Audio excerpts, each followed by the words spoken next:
Ladies and gentlemen, welcome to a very special edition of IBN. We are going to review X-Men 97 today, and I am RC Carlton, and I am joined by Sam. I almost said Sam the Shooter Howe. That's a flashback. And I'm joined by Sam Howe. How are you, man? hanging in there. I just had wrapped up my week of work and have been enjoying a lot of really great sort of I guess you'd call it geek TV. Yeah, There's a good week for that. It's a good week for that. it's a good week for that. And just lately, it's been good. I don't know if samurai movies count, but a lot of the same people. So you have Shogun, you had Invincible, you had this obviously. I feel like there's one I'm missing.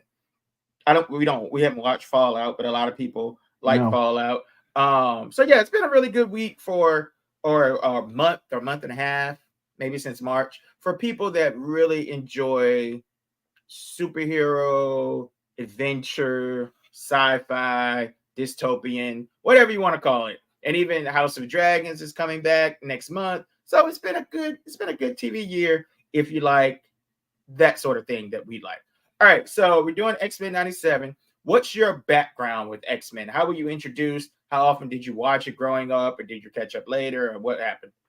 this show actually was the original. The '92 X-Men was my introduction. I remember the Saturday morning, and I watched it every week. I loved it. It was such a great, visually, it's the Jim Lee X-Men. Story wise, it's so many of the classic Claremont stories, A lot. and it was just a great, jumping on point. And when the X-Men movie came out, I got back into comics and started reading. And so I was never a huge X-Men comics fan, actually. I watched way more material than I did read the comics, Yeah. but they've sort of had a renaissance once Marvel got Fox and they could start doing the owning the property, so Mhm. they cared about it again. It's been just a real, I've heard that the Krakoa era is really good. They say it's good. Eh,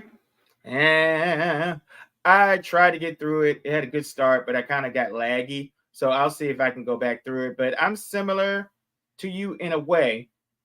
I can't remember. I think I was somehow reading the comics before the show.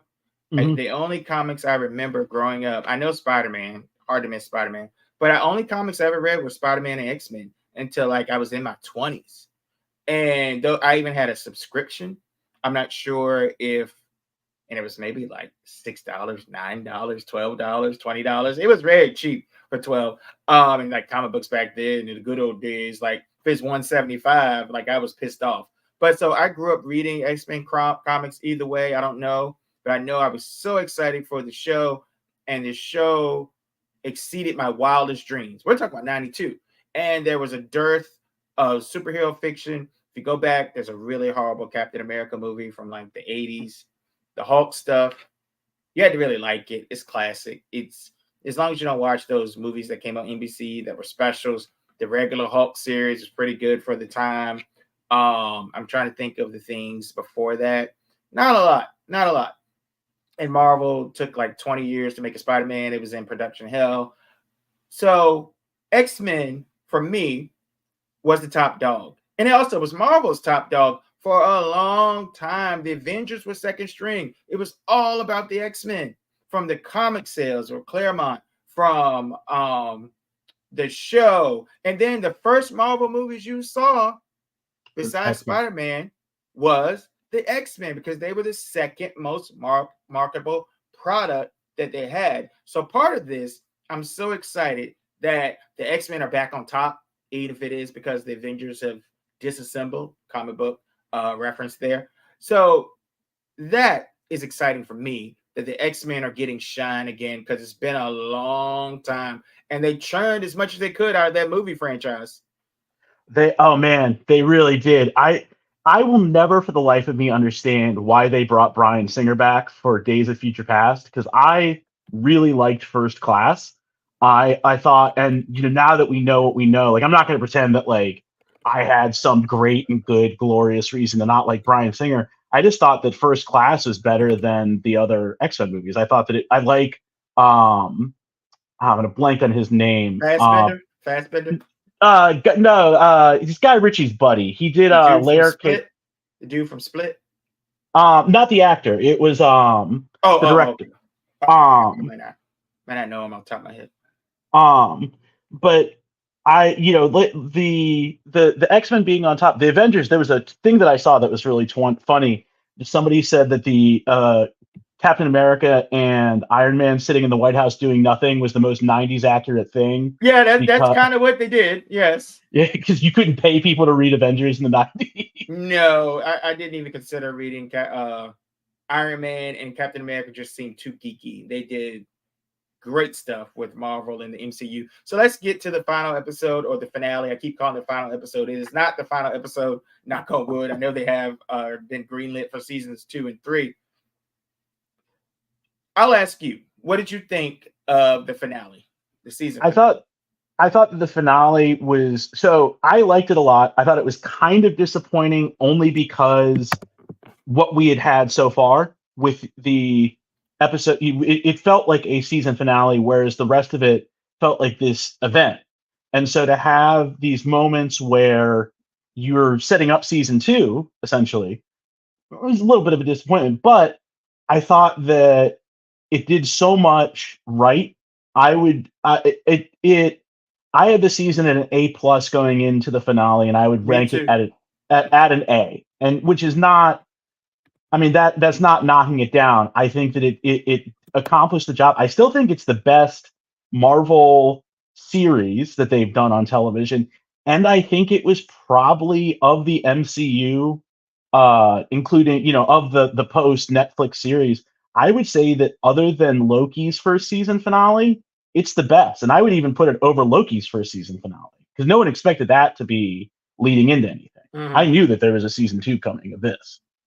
I was disappointed, not in like a trash way, but I thought, and I've been listening to some other people, it's very truncated. This should have been 20 episodes.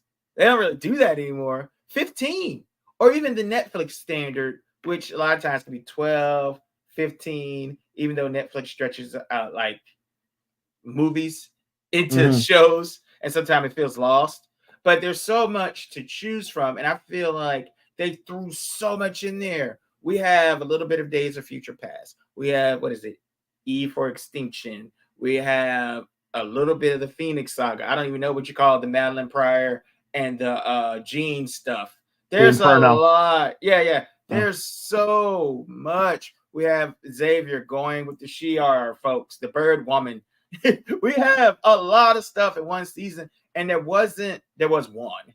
The stuff with Bastion. There was one thread, but there were so many other threads, and I think they try to tie all of those threads up in the last episode. And honestly, the stuff with Xavier and Magneto, which I love that dynamic, I think was the weakest part. It's interesting because that was, for me, going back, and in terms of what you're talking about with like burning through the stories, I'm there. I think that there's some fuckery that you can do with the I get why they wouldn't wanted to do that, but you could have done 10 episodes and had the first episode and the last episode be an hour long. Yeah. And I get why they wouldn't want to do that, and there's all sorts of business stuff with it. But I think that you're right. I think that there was a lot. I appreciated the moment with Magneto and Xavier, because I thought that it did a good job of. I still think we're going to get Onslaught in season 3. Mm-hmm. I think that yeah, I think it'll be. I think that season 2. If I applauded the economy of storytelling for the season, where you had the I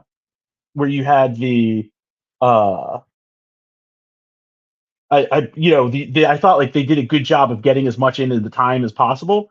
I thought that the one mistake that they made was burning through a lot of, like you mentioned, we did Inferno, we did the Genosha Massacre, we did Magneto as the team leader, part of Fatal Attractions with Wolverine losing, all of that Yeah, stuff. yeah. It was like the all-star team of, and obviously, and it's we both love wrestling. So what they call something back in the day, because you had a territory and there were different parts of the country, if you don't understand wrestling, but they were in different parts of the country, different regions. And so those people were watching the same show. It wasn't like national television. These people were watching the same show in their television, their local area. So they called it killing the territory. So if you throw everything you possibly can against the wall, what do you might have the greatest angles of all time? What do you have left?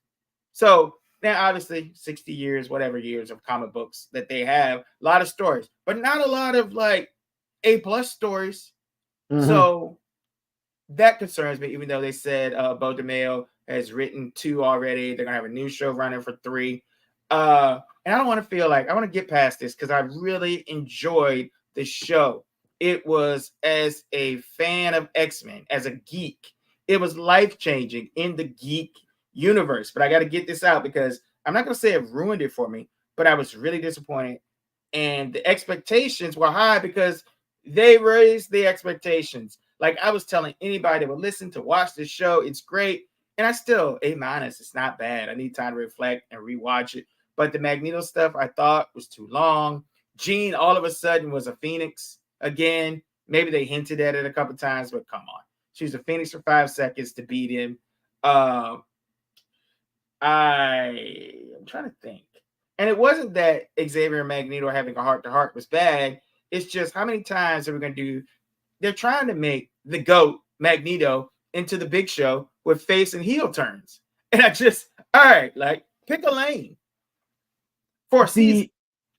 Yeah, I mean, I think that was, and was the downside. I think that Greg's right about I thought that there was a time, the problem with I talk about the economy of storytelling getting so much in, but letting stuff breathe and having, if that had been an hour, I think Greg's exactly right saying that they could have gone a lot deeper into the history in their minds. I think that had we had an hour to play with, that's what it would have been. I think for me, the 2 biggest disappointments of the finale were character based. I was disappointed that everyone in this season got to be deeper and got to be more nuanced. Brogue killing I'm gonna blank on his name, one of the Sentinel guys. Yeah. And Henry Peter Gyrick. And I thought was a great moment. But Xavier's the one who's still sort of 2-dimensional. He's just a good guy. And I thought that I really was hoping that Bastion was telling the truth, because Xavier being like, yeah, I could see the potential darkness in this kid, and I just didn't think that it would work. I got a lot of beefs with Xavier. Everybody says he's good. He abandoned the team. And then, like, is he really this ethical? Couldn't he just change some hearts and minds just with his powers? And he's really manipulative in the comic books, and I think that's what I'm trying to hold back. In the comic book, he makes a lot of decisions that are shaky. Yeah, it's Machiavelli. I mean, and I think that's what's kind of interesting is that if he had been more like that, I thought that you made the point of him coming back after basically being like, well, I went off Earth and was hanging around with my side piece, and then which is Magneto. That's what he called it out. He's like, what? So I struggled with that, and the show was more interesting before he came back, because you always had this dynamic. Is Scott the leader? Is he the leader? You have Magneto. Like, you have 3 people, but you really need 2 to be on top. And then he looks weak when he goes to fight, because he really should be able to shut it down, other than Magneto's psychic blocks. But he really should be able to shut down any fight. Like in the movies, he pauses everything. So he should be able to shut down every fight. That's what I struggle with. And the fact that if he left the team, basically said he died, or let everybody believe he died, put Magneto in the spot. So it's a little manipulative, even though I don't think, if we can go on this tangent, I don't think Magneto did a bad job. Mm-hmm. He sold on it until you tried to kill his fucking people in the country he was the chancellor of. I mean, that's one of those things that I thought but I remember it was like people, like the shittiest people on Twitter were upset because Bo DeMeo said he was going to bring his lived experience as a gay black man to the show.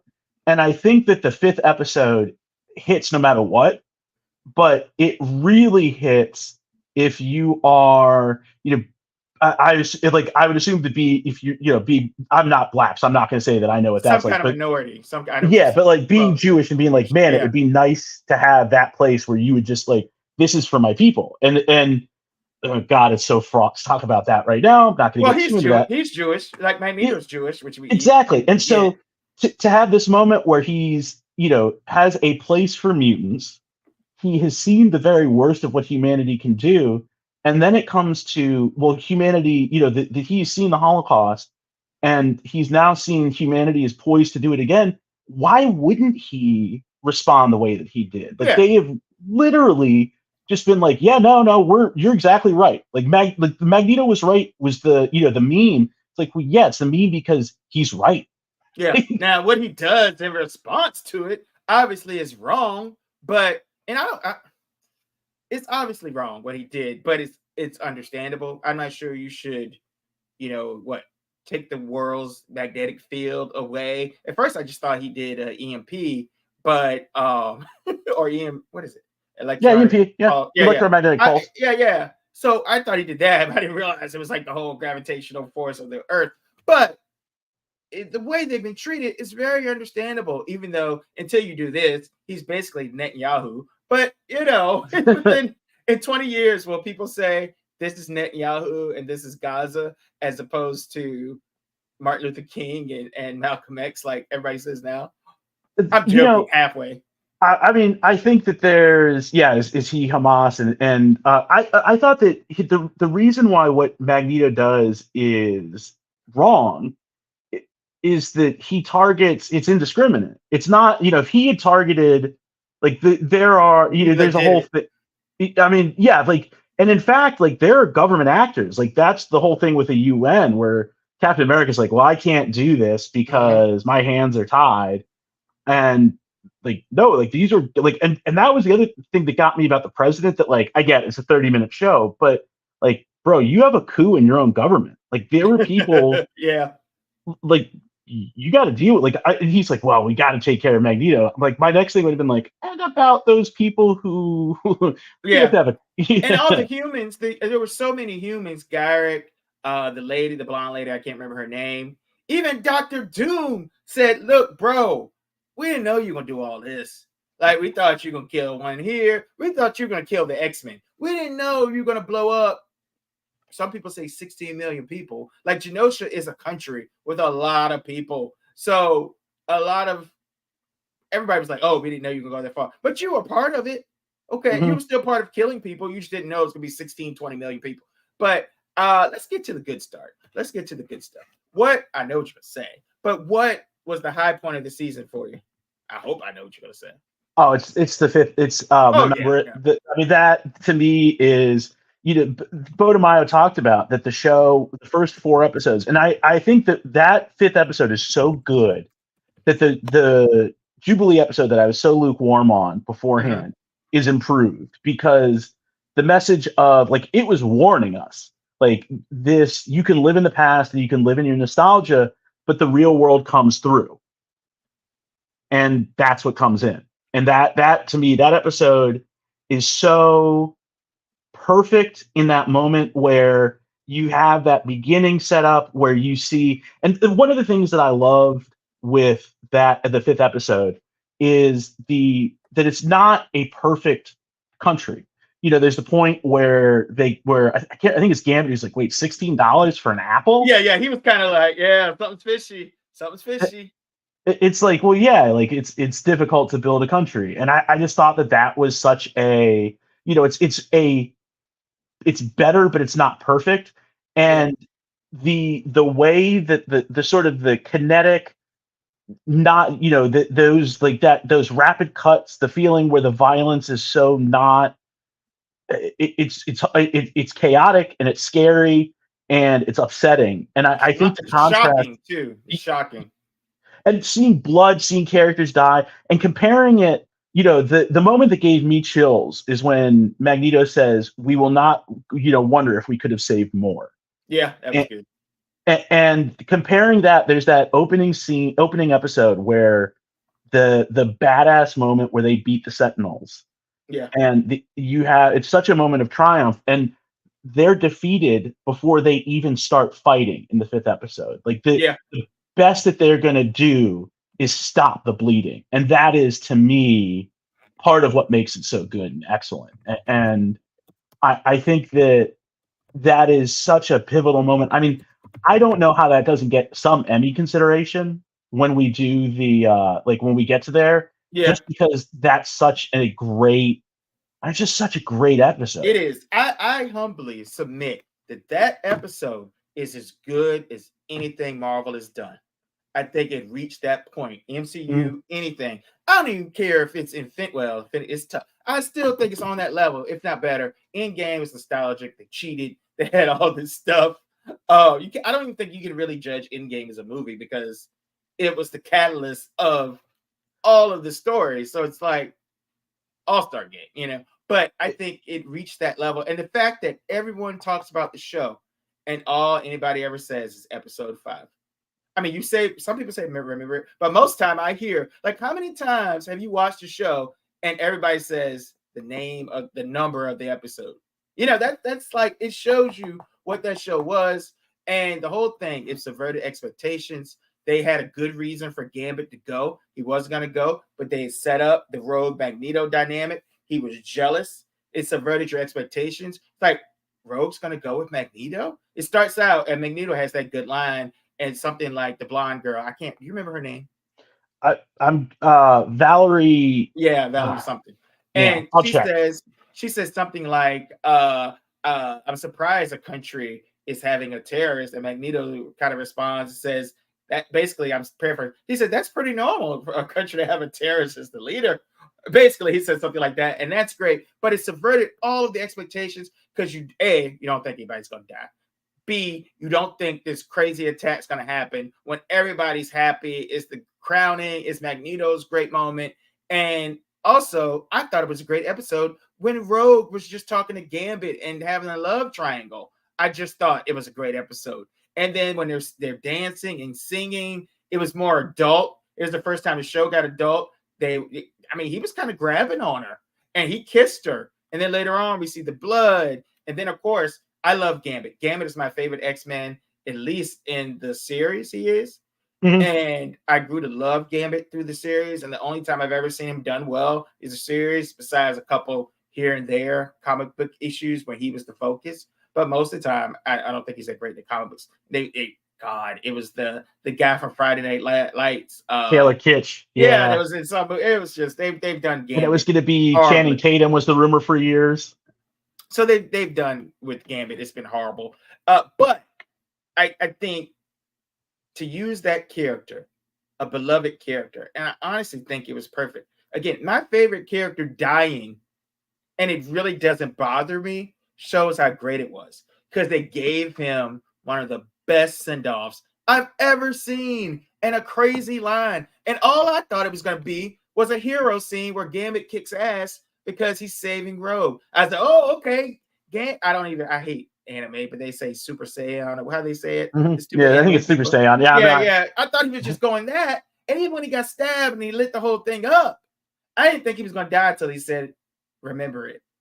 So I'm like, what?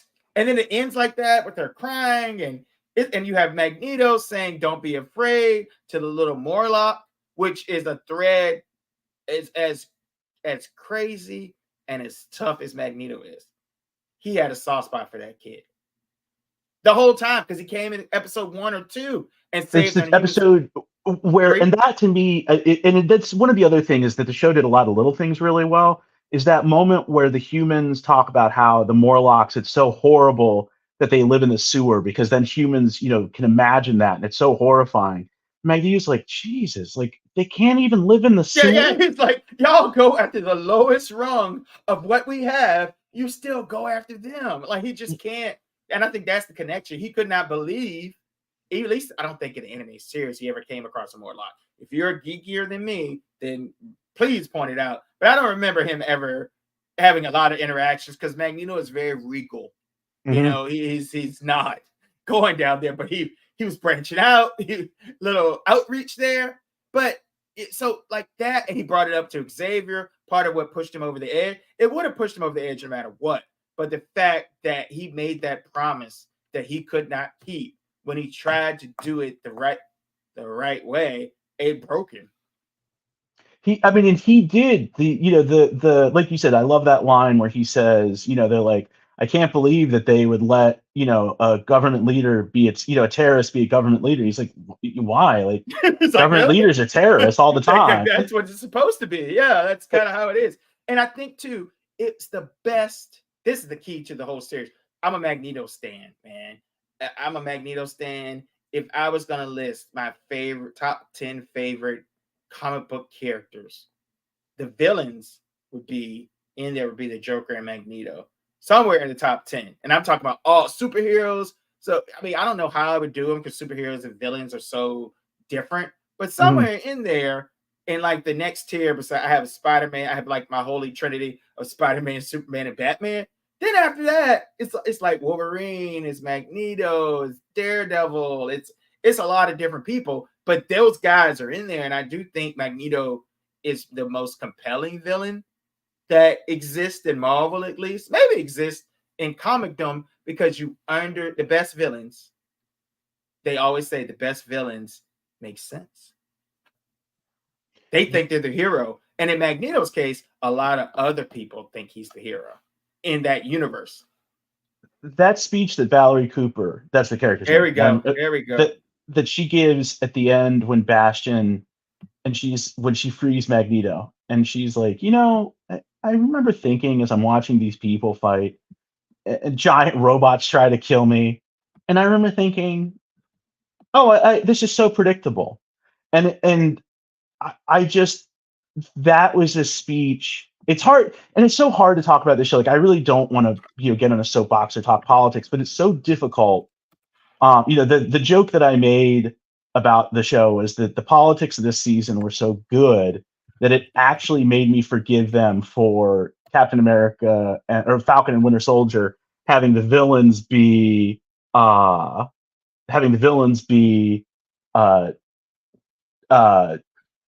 anarchists for Falcon and Winter Soldier. Mm-hmm. I thought that speech, we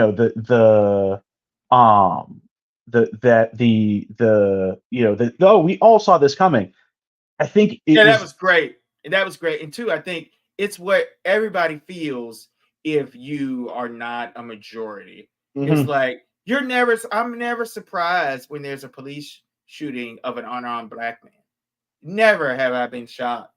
At this point, as a teacher, never am I shocked. Well, I don't think anybody's shocked when there's a mass shooting, but never am I shocked when there's a school shooting. I'm not shocked by, like, you get a kid killed or you get women viciously killed. Then yeah, you're shocked. But are you shocked by anti-Semitism or Jewish violence? No, and it's one of those, when I a place I worked a couple of jobs ago, I went to a Seder with the CEO of the company. Explain what that is to the people. It's the Passover meal, and ceremony, where you go through the Exodus out of Egypt. And two of my coworkers a coworker and her husband were there, and the CEO is like, "Oh, like, would you hide me if he's like, I trust that you would hide me if if they came for me, if the Nazis came back." And I like my coworkers like, wait a minute. Is this a common conversation at Jewish meetings? Every Jewish person has thought at some point in their life, who would hide me if it came to it? I guarantee you. I mean, I understand the experience. Well, I don't literally understand it, but I mentally understand. That's some dark shit. That's it is in the back of, like, everyone has had that feeling.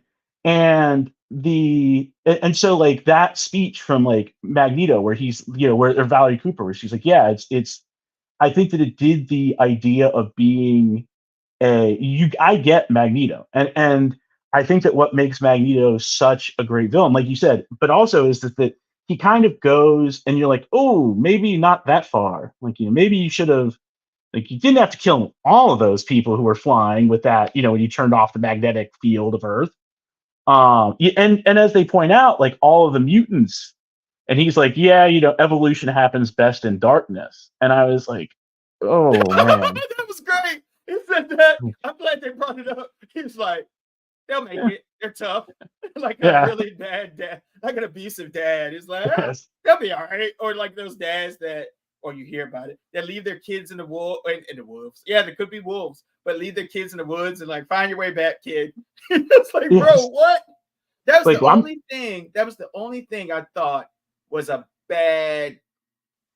I don't think that was Magneto. I have to look more at the comics. But generally speaking, he's not just indiscriminate. He usually is not, he doesn't try to hurt mutants. Now, if you get in the way, but I think it's obvious that like he's sparring with the X-Men. He's never really, besides Wolverine right there, he doesn't really try to kill him.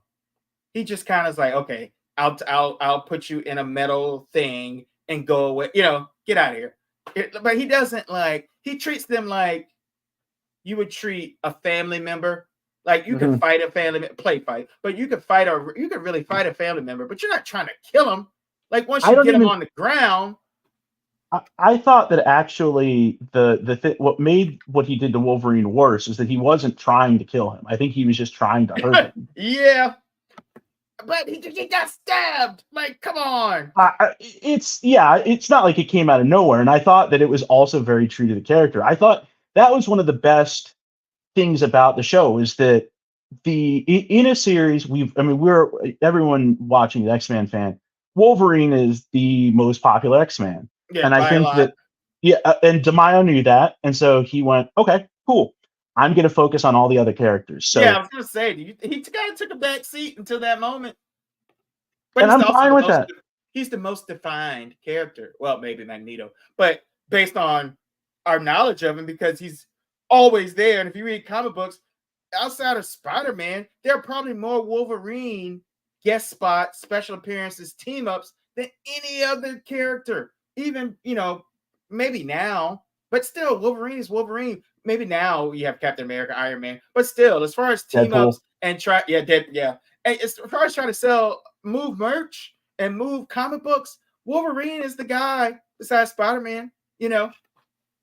I still thought Wolverine. I love the moment where Jean's like Madeline's like he's coming or he's here, and Wolverine's like, ooh, apocalypse. That was great. And the first 4 episodes are really underrated because we had first one was, to me, my X-Men, the great twist. I was waiting for Magneto. Great twist at the end. He's like, my X-Men. And the way they use that, because everybody wants to say my X-Men because it's a cool ass line. It's the only thing Charles has. And then you even have Magneto standing trial. You have Storm losing her powers. And then when I knew this show was going to be balls to the walls, and I don't like it, by the way. I won't say I don't like it, but I'm not into the Madeline Pryor shit. I'm not into it. Like, I don't hate it, but I'm not into it. I'm not into it.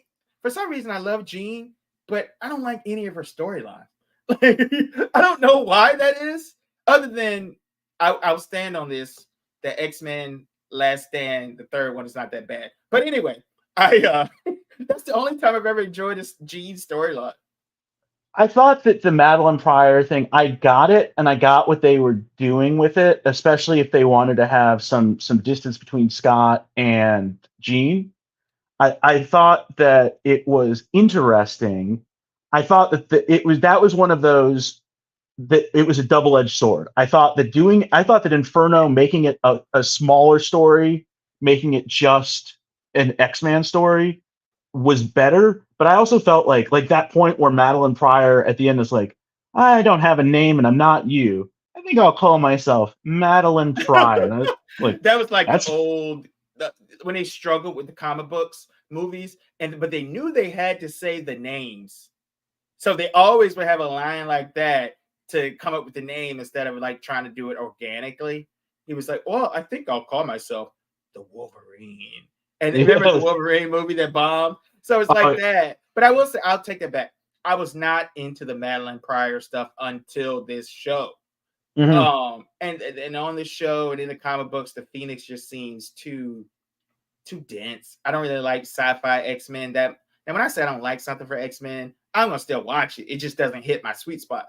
But Mhm. when I saw a baby fetus on the show, I'm like, they're going balls to the walls. I realized that episode was so fucking strange, and nobody gave a fuck about restraint, or they just went all the way. This is what we are. We got her thinking about babies, and we got the other one who's a clone, and nobody knows. It was some dense comic book shit that you gotta read 100 issues, and then people, if you don't know how comic books used to work in the past, I'm older than you, but back in the day, they always would have a little box at the end. And if there was a reference, they said, oh, this happened in issue 196 of Amazing Spider-Man. This is issue 300, but they expect you, and I was geeky enough to do it, they expected you to know what happened or go back to 196. And that's kind of what they did for this show.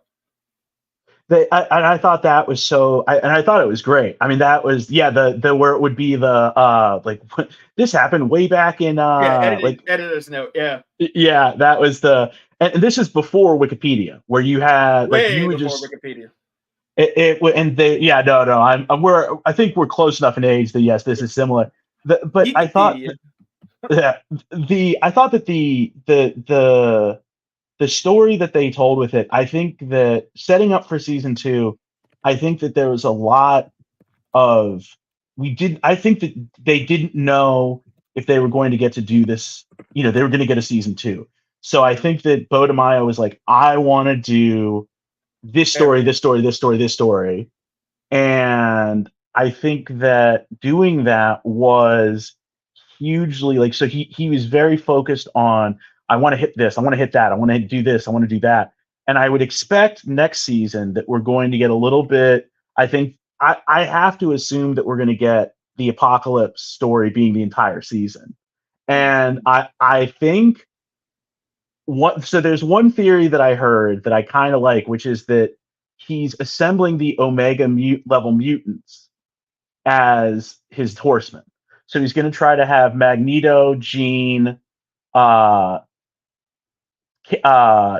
Gambit, and Wolverine will be his, is one of the things I heard. I hope Wolverine's not it. That would ruin a lot for me. I don't really want Gambit to be it, but I really don't want Wolverine to be to get Angel back. I don't know. Do you like that?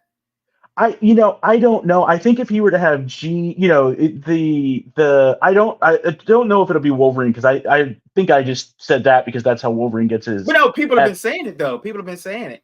Did that happen in the comics? Did I miss that? Yeah, that's how Wolverine gets his adamantium back, is that he becomes Death. You know what? I had a gap. Like, I think that thing hurt me when they took it at the Fatal Attractions. I still did. I got all the way to Exodus. Well, I love Exodus. And then I kind of dropped off.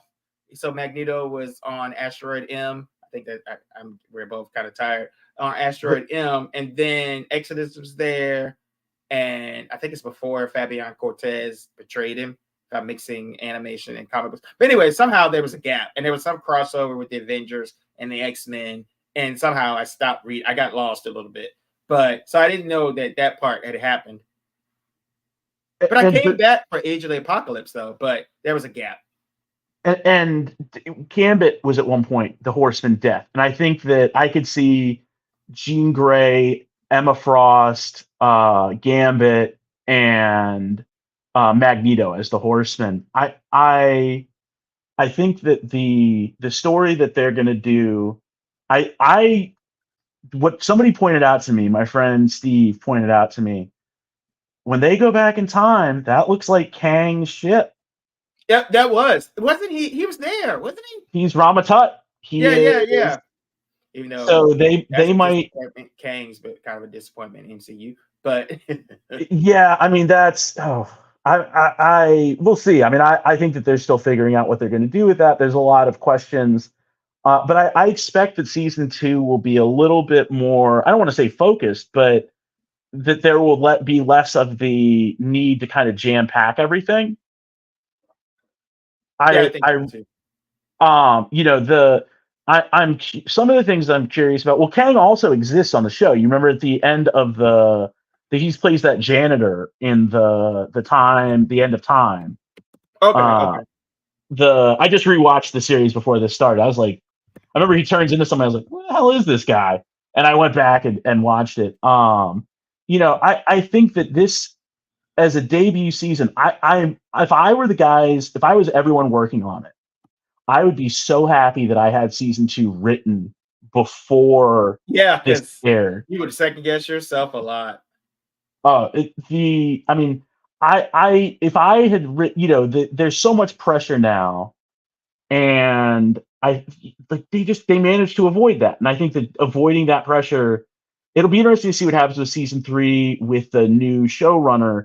I'm hesitant to I've interacted a little bit with Bodemaya on Twitter, and he's always been very cordial and very He cool. seems great. The fact that he answers questions and he gives everybody a little preview instead of going into hiding, he embraced it. He wasn't bitter. However he got fired, I actually sent him an email to see if he would give one of my students advice. Well, come on a podcast too, but give one of his students advice because he wants to be a director. So I was like, come on, can you help me out? Tell him where to go. So I hope he responds. But yeah, go ahead. Finish your point. But not knowing why he was removed and hearing all sorts of rumors and I'm hesitant to get too into being like, oh, he's absolutely wonderful, it's great, and then finding out Yeah, that he depends on what he did. Depends on what he did. But you're not this kind of guy. I'm a separate the artist and the art from the behavior, unless you go like Hitler kind of thing. But I usually can separate. But R. Kelly and Diddy make it difficult. But I try to separate. And if he's being like an abusive person on the job, I don't want to be like, yeah, this thing's great that he did that was. But I think that the person who's going to replace him, there's a lot of pressure for season 3. I think so too. And my cousin and I, Renard, shout out if you listen. We were tight like brothers growing up, and so we watched this show a lot together. So I'm like, man, you gotta watch it, you gotta watch it, you gotta watch it, you gotta watch it. And he's like, I don't like Disney, I don't know. And I was like, and even I just went back through my text to see exactly what he said. And I was like, there's no way it can live up to the original because everybody loves it. It's the most, I would say, it's the second most beloved superhero kind of cartoon that there is. Obviously Batman animated series. I don't think a lot of people think it's I don't know where it would rank all time because people think Batman's animated series is the best. But somewhere X-Men has to be in the mix. Oh yeah, I think it's easily the second most enduring besides that. Yeah. And so, but he said after he watched it, after it took me 2 weeks of begging him to watch it, he said they are writing this like they only had one shot at it. And that was the best statement that I heard anybody make about it. And that was his reaction. He said he was hooked after the second episode and they were writing it. Balls, like I said earlier, they did not care. They were writing. I'm trying to think of the phrase. And you're a writer. I'm a writer. But they just, without restraint, without thought of, okay, well, at least in the beginning, we got to set this up. We got to do this. We got to save this for the season. And it's funny how in the beginning, I thought that was a strength. And then towards the end, but I just think they threw too much in the end. But again, I appreciate it. I need to rewatch it. I've rewatched all the episodes like 2 or 3 times besides the Jubilee episode and the Storm episode. But every other thing I've seen, Remember It. Is it Remember? It's Remember It. Yeah, right? I thought, Remember It. Yeah. Remember It. I've watched that show. Let's see. Yeah, I've watched it about 10 times. The others I've watched at least 2 times. What do you think of, and this is I only hear Saltine podcasters say this, but I don't copy Saltines often. But what do you think of the cable of it all? The of it all part is a staple of Saltine podcasters. The character or the storyline? Well, both. I thought I love Cable. Cable's probably my second favorite mutant after Wolverine. He's the definition of 90s. He's the definition of everything about the 90s. Oh, the pouches, the giant muscles, the big gun. Everything. The metal arm. Extra. I thought that, and the convoluted backstory that somehow ties into the present. I thought that it was an interesting choice. I think that it was such a big part of the 90s comics that you had to do it.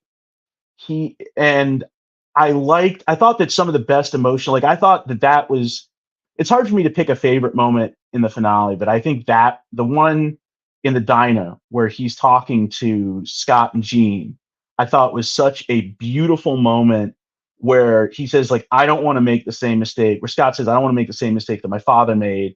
And he allows, like, he has Jean do it so that you can see his eyes His eyes, yeah. and the connection that they have through that. And I thought that it was such a beautiful moment, and I thought that it was really emotional for me, and very just earned that, Nathan prior to that had been like, you're not my mother to Jean, you're not the person who raised me.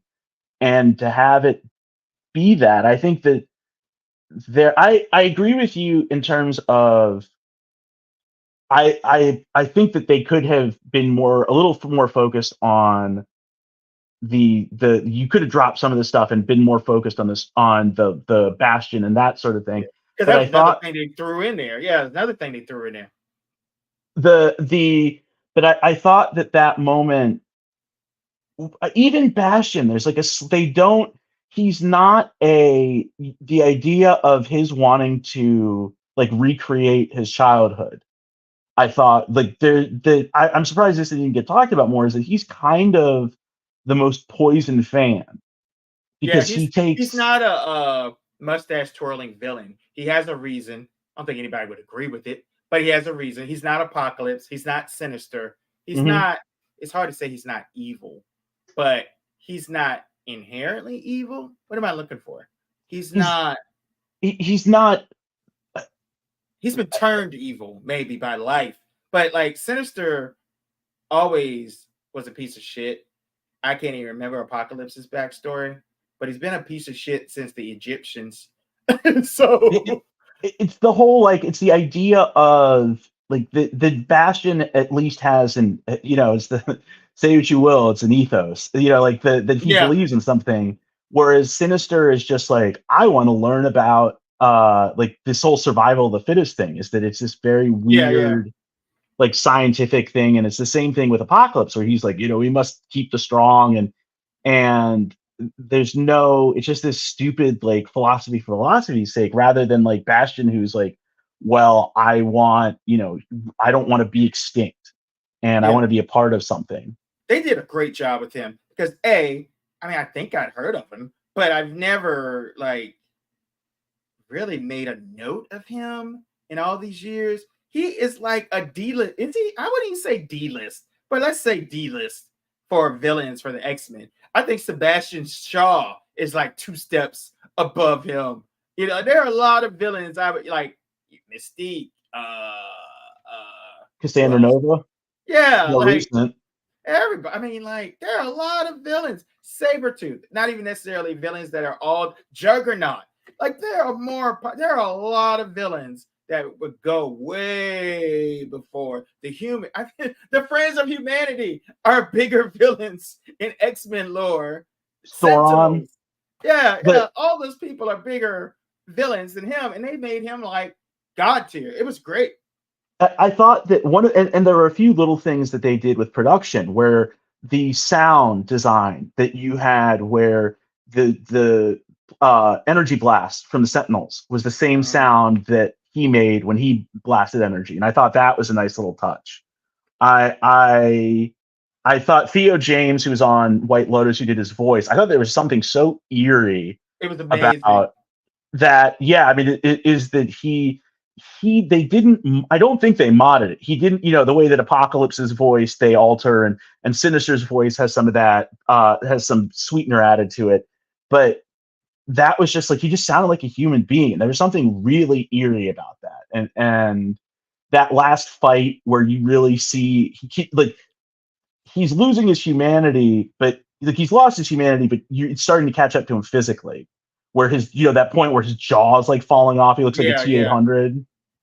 I just thought that it was so great in terms of the building up. The comparison that I'm going to make, I think you'll grok where I'm going with that, was Justified, where you have these kind of standalone episodes, but it actually ended up being very important to the especially larger season serial. 1. Yeah. especially season one. I know we should do a Justified thing one day, but I think I was trying to remember what I was going to say. Oh, when I fell in love with him, I like villains, people. Let's not take literal. I hate when people try to actually have morality discussions or deep morality discussions about comic book characters. I love them, but come on.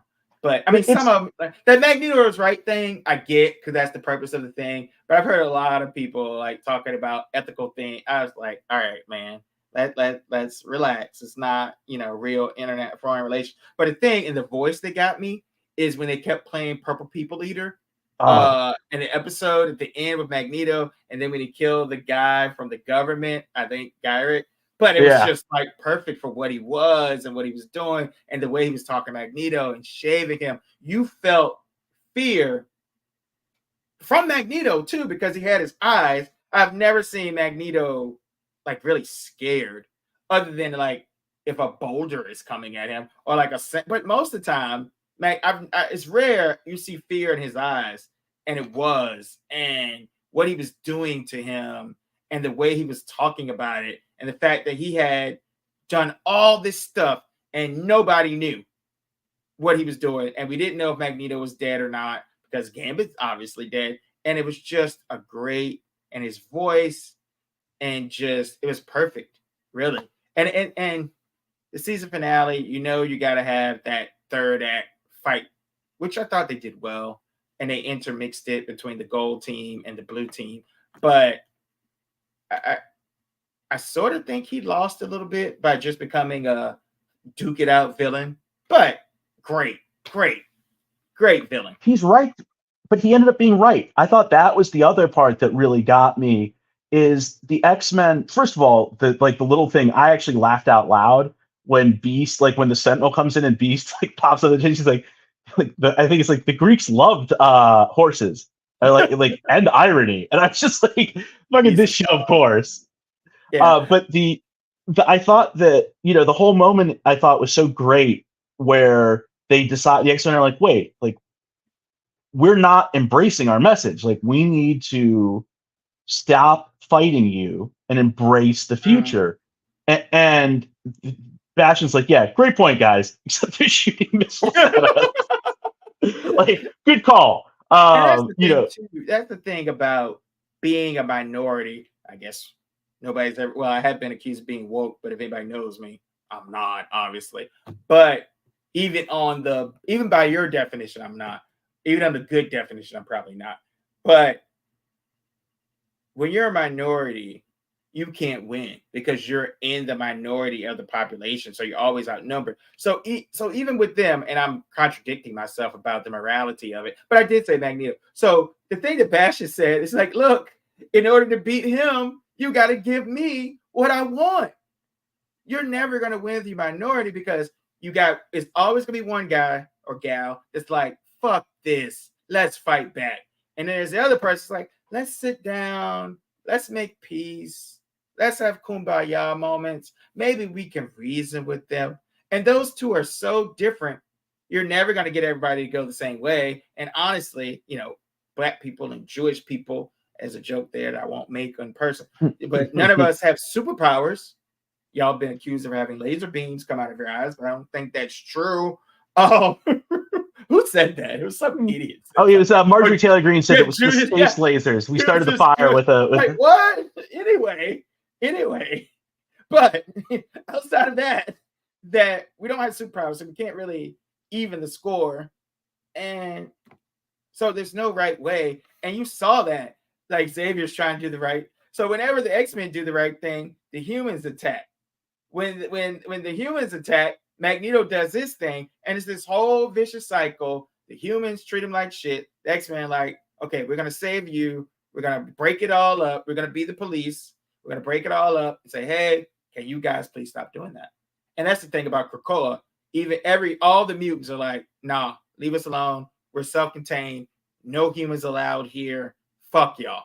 And not like Genosha either, because they've got like these special orchids and shit, and like nobody, like all this technology and stuff. It's like Wakanda for mutants, basically. That's the first time I ever thought of that, but that's what it is.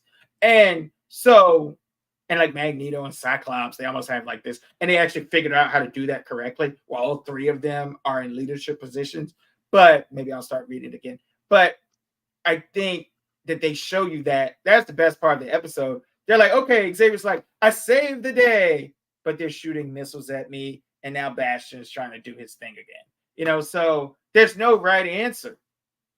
I thought that one of the realest moments on the show was when Cyclops is talking to Robert Kelly, and he's like, Early, Cyclops is like, can't, yeah, he's, I think it's like the right after the massacre, and he's like, can't you do anything? And he's like, well, people aren't happy with mutants. They don't want me to, and I can't look like I'm. And he's like, well, he's like, I'm in a re-election fight, and if I lose, then you might get somebody who will really hate you. And it's like, thanks, man. Like, my choice is somebody who like is not actually able to help me all that much, and you're telling me like, well, it could be worse. Joe Biden, And honestly, as sucky as that is, Joe Biden needs to go to every campus that's protesting and say that. yeah, Go. I know it doesn't sound great, but you need to go everywhere for that. And that's the thing too, with politics and our system is so incremental. And I think about when Obama was president, and sometimes how the Democrats give us bait switch, but Obama had to keep saying, "I'm not the president of Black America. I'm everybody's president." And on the surface, that sounds right, but you should also, any group that's disenfranchised, you should probably try to tie that in there. And I don't think he did that as much, and I understand why. But it's that same concept where you can't win. Even those people can't win. And I felt like Kelly was like legitimately he's the president now, right? Mhm. So I think he was being genuine. But then at the end, he's going down in the polls and Creed's going up, and he's not going to be the president anymore. So you're fucked. The one thing that I was politically that I was disappointed with this show was that I thought they were getting to the message that you need Magneto and you need Charles, because if you just have Magneto, there's no incentive for humanity to like Yeah. choose like to work with mutants. The only incentive is to fight. All out war. Yeah. And if there's only Charles and there's no incentive to like to work, because then like what are you going to do? You're just going to help us. And it's called, the term Malcolm X coined it, was diversity of tactics. And once he broke from the Nation of Islam, I'm telling more for the audience than I know this stuff. Yeah, I know. I'm not gonna try, not trying to Malcolm X. I just realized how it was to me. And it's so important. The idea was that Malcolm X basically said, I'm paraphrasing, just because we have the same end goals, let's not criticize let's not let our methods get in the way of our goals. And I think that he definitely needed that, and I think it's true, is that you need, I think that in those situations, you need the militant skill. Like, you don't want to negotiate with us, that's fine. This is who you get instead. Yeah. And you really, and you need that fear in the ruling class. But Magneto, I think that's true. Magneto, but when you said that, Magneto is perfect on the X-Men. Like when he's in there, because like he'll go and he'll scare the heck out of them. Like he took those people up in the air and he scared the people in the sewers. But in the trial, he was like, and another time I would have murked y'all, but I'm on my P's and Q's right now. So you're lucky. Like you need a dude that's like, he's right on the precipice of just going off, and everybody knows it. And he is more charismatic than Charles. He's more well-spoken and articulate than Charles. He needs Charles to just be like, okay, chill, don't do it. Because he has so much respect for him that if they don't blow up a whole bunch of mutants every week, he could probably try to do it. Because he's been pulled that way countless times in the comics, even on the show. The last episode of the show, which I damn forgot, he goes and helps the X-Men fight against, who is he? Somebody. And Charles is wounded and he has to go with the Shi'ar, which I forgot. I wouldn't saw a recap. But he tries to help him over and over on that last episode of the show. So he really doesn't want anything to happen to Charles. And I think Charles loves him.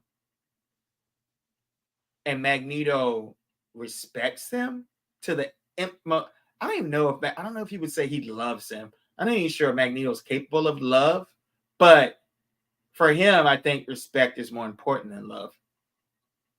I would say that Magneto, that he would view that as weakness if he were to say that he loved him. But Exactly. I think that he would. I think that in his heart of hearts, he would say he loves him. Deep down, yeah, nowhere he would get to. I don't think. Yeah, and I think, and that's always been the crux of the show. And this time, first time I ever people say it. You posted, it's like this toxic friendship is destroying the world. It's the meme was like, these two guys really just made their breakup everyone's problem. Yeah. So on that, before we get to the ratings and we get out of here because we're over an hour, what did you? Well, we'll do it. We might end up being longer than I thought or want, but that's fine. So the LBGQ, I mean, no disrespect, I accept everybody, but honestly, I'm ADHD and I can't remember rainbow people, alphabet people, whatever. I make fun of black people, nipples. So if you get offended, fuck you. But I mean everybody. It was a royal you. I got it. Yeah. What do you think of two things? There was definitely some homoerotic shit going on with Charles. I think Bo slipped in some of his stuff in there, but there was definitely some homoerotic shit with Charles and Magneto in those scenes. And the morph thing, which I thought was brilliant to make him non-binary. It was brilliant because it's a shapeshifter. But so both Morph and Wolverine, and also homoerotic visions in your brain. I thought that the Charles Magnus scenes were supposed to be kind of a metaphor for being gay, and like especially that scene where he's like, "Oh, like do mutants exist?" It's like, "Oh, I'm a mutant," and that I thought that was very much. That part I thought was fine. It's just like that line where in X2. I don't remember what Bryan Singer did. Yeah, I love X2. It's like, have you tried not being a mutant? Yeah, Bobby Drake. Like, okay, but so yeah, but that part I thought. But I'm talking about when they were in the brain and they looked like they were about to kiss and they were very close and snug. I thought that was really homoerotic. I really did. I thought that there's. I mean, I think that there's a level of. Like there is Charles says it is the people who break our hearts are the ones who are in it. Yeah. And I thought that there's a level of, that they do love each other and that there's this pain of being, that the other won't see things their way. Yeah. And I think that I see what you're saying and I got it. I thought that there was definitely a subtext to it. I think that it's a platonic thing, and that's sort of what kind of bummed me out, because I'm with you about the non-binary thing about Morph. What bummed me out was that the queer character that is in love with the straight character is such a trope that I thought that, Morph and Wolverine having a very intimate platonic friendship where Morph is like, no, you're just like, Wolverine's like, I'm not, attracted to you, but you're the person that makes me laugh. You care. Like Morph clearly cares about him. There's the moment where he shows up and gives him a beer and some chips. Now, that and it's just good.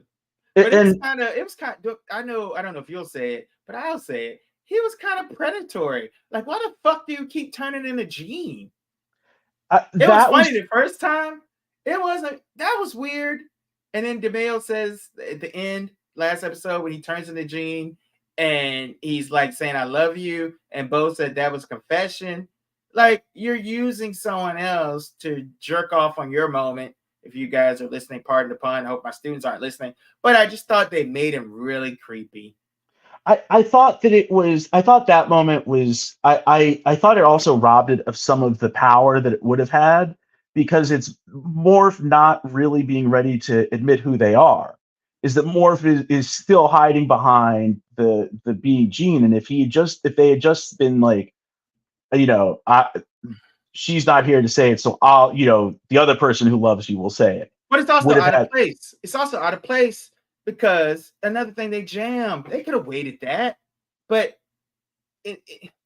so you had the Cyclops thing. You had Cyclops and Jean and Cable. You had that, and they're trying, like, it just, to me, it didn't fit.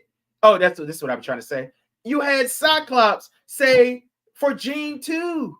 Cyclops came and said, "Oh, you better not let her down. You better not hurt her," or whatever the hell he said. Then Morph comes and says, like, how much do we need surrogates for Jean?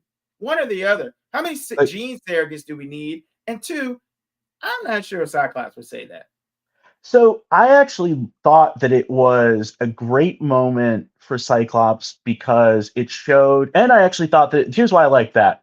I thought that it showed how secure he was in his relationship, that he was comfortable with Jean being close with Wolverine, and it showed the repair that had gone on in their relationship. I think you're right. That episode with I can't remember which one it was, but where she and Logan kiss was I thought they were so far apart that they have reconciled to the point where he's comfortable and he's not threatened by Wolverine, and he understands that Wolverine's very important to Jean, but it's not in a romantic way. The morph thing, as I said, I thought that it.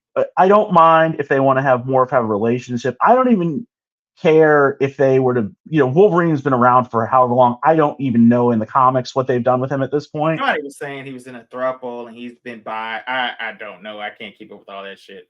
He's been around a long time. I bet you poke any hole if he's been around 1,000 years. But yeah, it's the old like you have to figure that a guy's a guy slipped in there at some point for Wolverine. Yeah.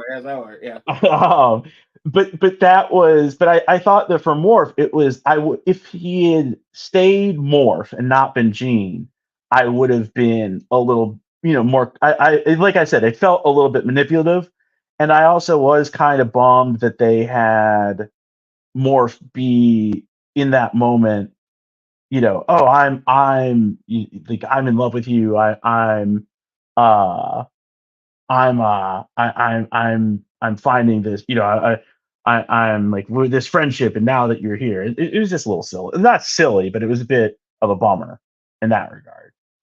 I did like the series overall, and I thought that Wolverine getting to be, I didn't have his moments, but we got what we were. I will say we have a bit of technical difficulties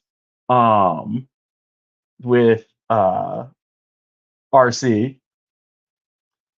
So just give me one sec.